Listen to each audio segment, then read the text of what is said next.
ఈరోజు కొత్తిమీర పచ్చడి చేస్తున్నానండి. కొత్తిమీర అయితే శుభ్రం కడిగేసేసి పక్కన పెట్టేశానండి, వడగిన్నెలో వాడేసేసి. నేను ఎలా చేస్తానో చూపిస్తాను, చూసేయండి. మరి కళాయి పెట్టాను, ఆయిల్ వేసాను, దానిలో ఇప్పుడు కొత్తిమీర వేస్తాను. కరివేపాకు కూడా ఇప్పుడు వేస్తున్నాను.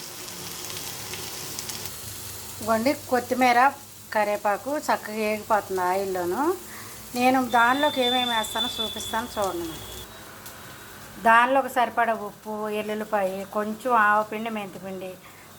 ఆవ లేకపోతే కొంచెం ఆవాలన్నా కొంచెం మెంతులన్నా ఎండుమిరపకాయలు వేసి వేయించుకోవచ్చండి. నా దగ్గర పచ్చికారం ఉందని వేస్తున్నా.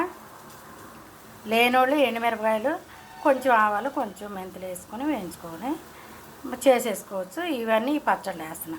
దానిలోకి చింతపండు ఇవ్వండి, ఒక నిమ్మకాయ సైజు చింతపండు కొంచెం కడిగేసేసి వాటర్లో వేసి ఉడకబెట్టేసి ఉంచాను. మొత్తం కలిపేసేసి మిక్సీ పడతాను. ఇవ్వండి, పచ్చడి అయితే మిక్సీ పట్టేశాను. సూపర్గా ఉందండి. ఉప్పు చూసా, చాలా రుచిగా ఉంది. ఈ విధంగా ఒకసారి చేసి చూడండి. ఇదిగోండి, తాలింపుగా ఆయిల్ పోసానండి. ఆయిల్ పోసి పచ్చెనపప్పు వేసాను.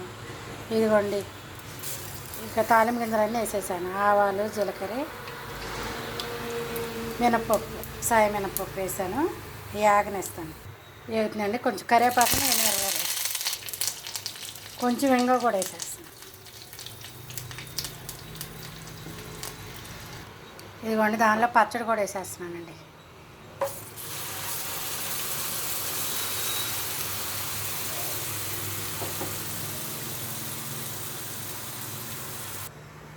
ఇదిగోండి, పచ్చడి అయితే ఈ విధంగా తాలింపు వేసేసాను.